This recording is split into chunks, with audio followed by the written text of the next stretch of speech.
And I don't want to say I've saved the best for last, but maybe I have. I think I have.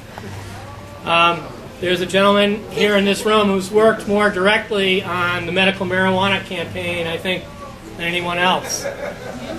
His name is Matt Allen. Matt Allen graduated in 2000 from Antioch College and has worked as an organizer on a variety of social and political issues. As an undergraduate, he completed internships at Illinois Coalition to End Homelessness in Democracy, North Carolina. And upon graduation, he worked as a community organizer in Dorchester.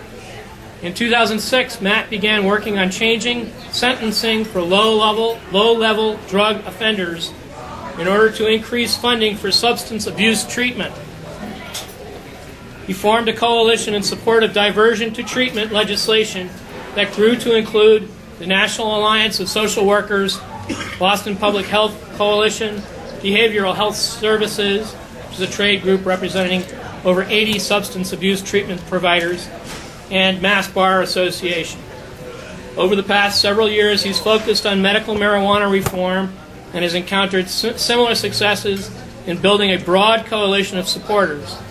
As executive director of the grassroots group Mass Patients Advocacy Alliance, he has spent countless hours traveling around the state, speaking with hundreds of patients suffering from serious conditions who could benefit from the safe access to medical marijuana, and working with them to bring their stories forward. He is currently a student at Northeastern University, finishing a master's degree in urban and regional policy. Please join me in welcoming and congratulating Matt Allen.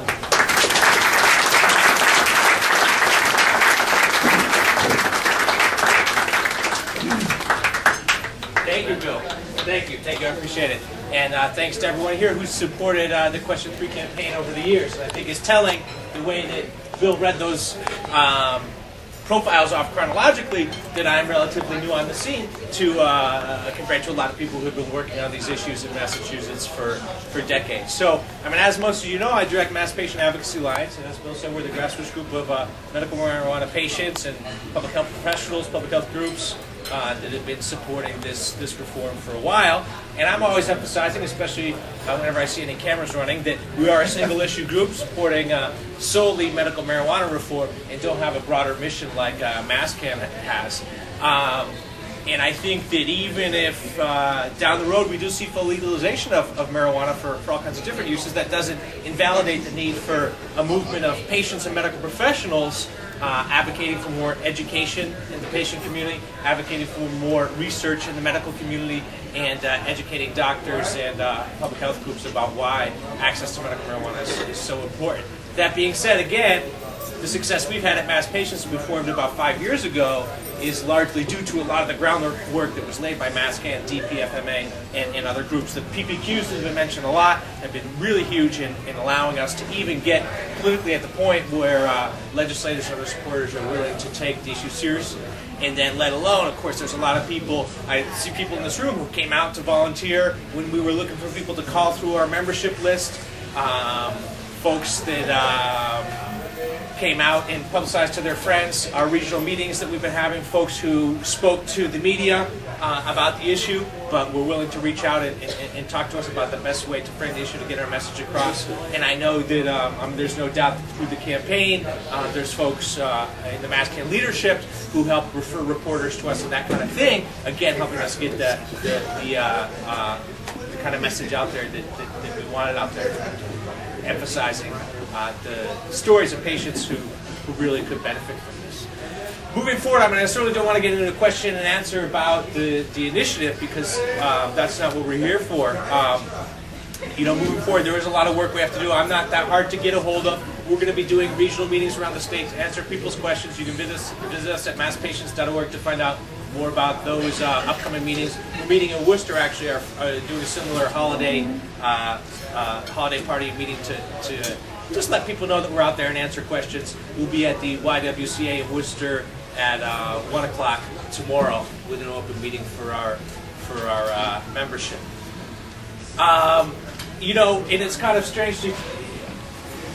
I appreciate all the support and the wonderful things you said about me, Bill. But really, I'm the lucky one who gets to be working with patients who are so inspiring on a daily basis. And it's really the patient advocates who've stepped forward to put a face to the issue that I think are the ones within our organization who deserve the credit and deserve being honored for everything we've achieved. And I want to talk a little bit more about that. But very quickly, obviously, we've got our work cut out for us moving forward over the next year. We're going to be working on educating medical professionals, doctors about this program. We're going to be continuing our outreach to public health groups to get more supporters within that realm. I think there's a real opportunity for us here. Up to this point, there are certainly groups that have been out in the front of this. The Mass Nurses Association was a big ally. A lot of the HIV education and support groups are familiar with dealing with an issue that's associated with the stigma and have come out in front of this. But there's a lot of other groups who we've called over the years that have been kind of supportive, but then also telling you, well, we're not going to take an official stance, but behind the scenes, off the record, I'll let you know we do support you. So we have an opportunity here. I think a lot of those groups are going to be willing to speak with us about the issue, let us do presentations to their membership. We've got to do outreach at the local level to deal with the issue of a lot of municipalities looking to zone out treatment centers. And as has been indicated, there's a growing group of treatment center operators and other ancillary industry groups that are coming into Massachusetts, and we've got to all work together. And we're counting on supporters here to help us maintain an effective and accurate image of what this is about. That it's really for patients, and it's really about compassionate care, and that efforts. And we're already starting to see some of this, where industry folks who don't really have the political wherewithal maybe think they're doing good by promoting their services, but sometimes in doing that.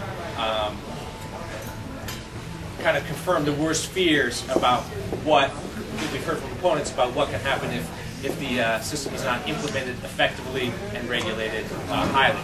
So those are all the kind of things we're doing. I'll leave some cards over here. I do have to actually not stick around for a few hours. I've got to go back and write a paper. Bill was mentioning this grad program I'm in. But not hard to get in touch with. There's a lot of people here, including Bill, and other supporters who can get you in touch with me if you do have questions. And like I said, we're going to be doing meetings around the state on a monthly basis starting in January. But like I said, I think the real story is the advocates who stepped forward, and it truly has been a privilege for me. I'm not just blowing smoke. You cannot imagine sometimes getting up in the morning and being frustrated about campaign stuff, some articles and headlines, something opponents are saying that is not accurate, and then going out to a community for instance, Jerry Smith is one of the guys who's not here today, who I've been working with a lot, who deserves a lot of credit. And going out in a community with a guy like that who does some public, who speaks about the issue, and my whole day turns around, my whole outlook will turn around after seeing one of these incredible advocates step forward with the courage to tell their story. Jerry was a guy who was paralyzed a couple years back. He never even considered medical marijuana use. He didn't really believe in it. He had kids. He didn't think it was an appropriate issue to be involved with, and he didn't approve of medical use by anybody else. He got in a car accident, got paralyzed from the waist down. He lost his house. He was going through a divorce. He ended up in a nursing home with being recuperating for about 8 months, where all the people he met were pretty much dying. Just incredible adversity that someone like Jerry experienced. Then he found out about medical marijuana. It really helped turn his life around, so that he was able to actually start to get out of bed, because he was able to cut back on the Oxycontins and have some energy. And he could reduce the muscle spasms, so he could live a more quality life and actually not be afraid to go out of his house in his wheelchair, because his muscle spasms had been so bad they would throw him to the ground. So, Jerry's just one guy who's been such an inspiration to me. He came forward, he said he wanted to get involved in mass patients, and since then he's talked on the television, he's talked to newspaper reporters around the state, talked to did presentations to League of Women Voters. So my role in these kind of situations is to explain some policy things, but I just want to make it clear, it's not, when we were doing debates throughout the campaign, without patients coming forward and speaking about it, I cannot imagine something more boring or people sleep would be something less effective than me, a policy guy, debating someone like Kevin Sabat, two policy guys. We can do this all day long, but it really doesn't get the point across. So Jerry's one of the people who really deserves the credit. I mean, Lorraine Kurtz, and these people, you can see their profile on compassionforpatients.com if you haven't already yet already. But Lorraine Kurtz, I mean, this is someone whose son died of cancer when he was 30 years old, and every time she goes forward to speak to a reporter, speak public about this, he doesn't relive that experience of watching her son waste away from bone-to-bone cancer. But she's willing to do that because she knows it's going to help. It's going to help other people. Steve Saling's another big inspiration for me. He's pretty central in our campaign. He has Lou Gehrig's disease. I mean, this is a guy who I first met about 4 years ago. He emailed me that he was interested in getting involved. We were doing a lobbying day the next day. He said, Steve, can you come? Just with 12 hours notice, can you come to the State House? Well, I mean, his disease is very advanced. It's hours of work for Steve to even get out of bed, and it's painful. And yet, here's a guy who's willing to, again, he can't speak, he can only speak through his computer, but here's a guy who's willing to take time out of his day. And it's great that he's going to, now that we've passed this law, he'll have relief. But, you know, when we first got started, it wasn't clear how close on the horizon this reform was going to be, our success was going to be. And this was a guy who has a terminal illness, who was willing to do advocacy, even though he could have very realistically passed away before the reform was passed, but was willing to suffer and do that advocacy, put himself out there despite the stigma associated with the issue, and despite the very real physical pain you have to go through just to get down to the State House. So, you know, these are just a few of the stories of people who inspired me in this movement. And I think it indicates, you know, how powerful we can be when we work together, and that a group like ours, our role is not to, or my role is really to facilitate these conversations, that we make the space for people to speak about their stories. If we just give a little direction about, you know, here's the legislative calendar, here's the head of a committee, so you can tell your story to that person instead of just, you know, randomly talking to anyone. Just a little bit of direction, creating the space for advocates to tell their stories really is what it's all about. It's not complicated stuff. It's just involves putting in the time. And I think the success we had with Mass Patients, to me, is really inspiring. It shows how much can be done when we go through that process. So thank you so much for all your support, everyone in the MassCann membership.